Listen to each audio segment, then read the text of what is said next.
বিশেষ চাহিদা সম্পন্ন হলেও হারাতে পারেনি মনোবল। চোখে দেখতে না পেরেও বিভিন্ন বাদ্যযন্ত্র বাজিয়ে সামান্য কিছু উপার্জন করে স্বাবলম্বী শাহুডাঙ্গির শরৎ বর্মন।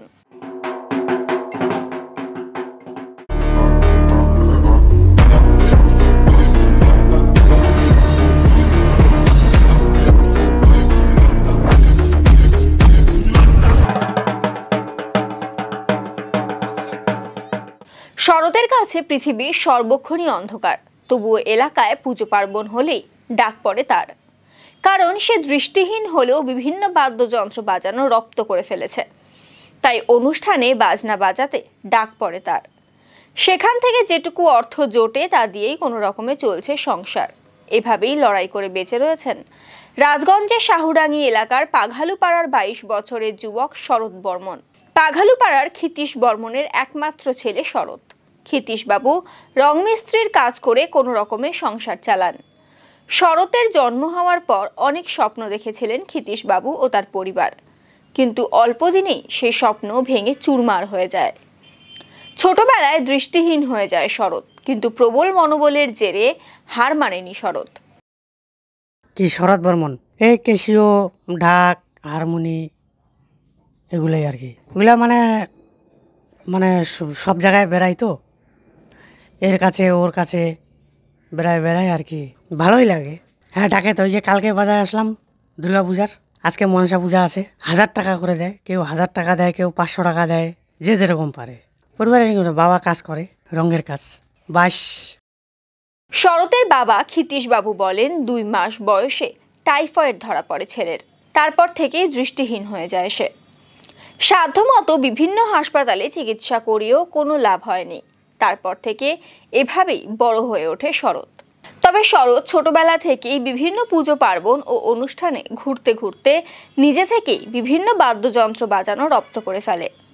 চোখে না দেখলেও সে ঢাক, ঢোল, হারমোনিয়াম, ক্যাসিও ইত্যাদি বাজাতে পারে। তাই এলাকায় কোনো পুজো পার্বণ বা অনুষ্ঠান হলে মাঝে মধ্যেই ডাক পড়ে শরৎ বর্মনের। সেখানে বাজনা বাজাতে গিয়ে আয়োজকেরা যে টাকা দেয় তা দিয়েই সংসার চলে তাদের। আমার ছেলের মোটামুটি জন্ম হওয়ার 2 মাস পর থেকে চোখের প্রবলেম শুরু হয়, টাইফয়েড জ্বর হয়, জ্বর থেকেই চোখ দুটা চলে যায়। পরে অনেক জায়গায় চেষ্টা করছিলাম, মেডিকেল, লায়ন্স ক্লাব, যাই হোক যেখানে যাওয়ার গেছিলাম, কিন্তু কোনো উপায় হয়নি। না, একদমই দেখতে পারে না। 2 মাস বয়স থেকে টাইফয়েড জ্বর থেকে এরকম হয়েছে। এরা এটা ওর নিজের একটা অভিজ্ঞতা, আর কিছু লোকের পিছনে যাইতে যাইতে মোটামুটি একটা ওর আইডিয়া হয়ে গেছে। আইডিয়ার থেকেই ও মোটামুটি একটা শিখে গেছে আর কি। ও হারমোনিয়াম বাজাইতে পারে, কেশো বাজাইতে পারে, ঢাক বাজাইতে পারে, তারপরে বাদ্যযন্ত্রের মধ্যে যতটুকু ওর তারপরে জুড়ি বাজাইতে পারে। হ্যাঁ, মোটামুটি একটা পারে আর কি, ভালোই। ওর নিজের অভিজ্ঞতায় ও ওটা করে আমরাও অবাক হয়ে যাই যে ও কী করে বাজায়, সেটাও আমরাও ভাবছিলাম।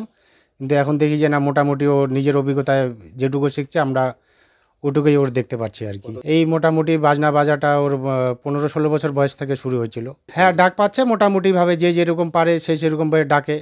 আর এরকম প্রতিবন্ধীর জন্য সেরকম মানুষ অতটা গুরুত্ব দেয় না। মোটামুটি যেগুলো চীনা পরিচিতের মধ্যে সেগুলোকে ডাকে আর কি, ওগুলাই যাচ্ছে। ওই কেউ হয়তো 300 দিল, কেউ 200 দিল, কেউ এমন আছে যে হাউলি দিয়ে যায় আজকে, কেউ আসে 500 টাকা দয়া করে, বা তার একটু মনে দয়া হলো দিল, বা 700 টাকাও কেউ দেয়।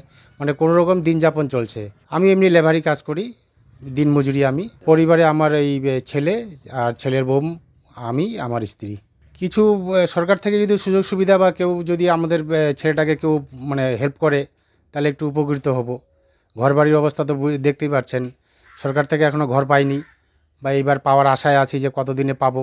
সেটা যদি ঘরটা পাওয়া যায়, ছেলেটাকে কিছু একটা করে দিয়ে গেলে, বা ঘরটাও করে দিয়ে যেতে পারলেও ওরটাও থাকতে পারবে আর কি। আমার মনের আশা এটাই। হ্যাঁ, প্রতিবন্ধী ভাতা পায়, 1000 টাকা করে পায়। সেটাই দুয়ারে সরকার যখন থেকে করলো তখন থেকে সেটা চালু হয়েছে। আমার নাম ক্ষিতীশ বর্মন, পাঘালুপাড়া, শাহুডাঙ্গি। সুদীপ বিশ্বাসের প্রতিবেদন, শিলিগুড়ি টাইমস।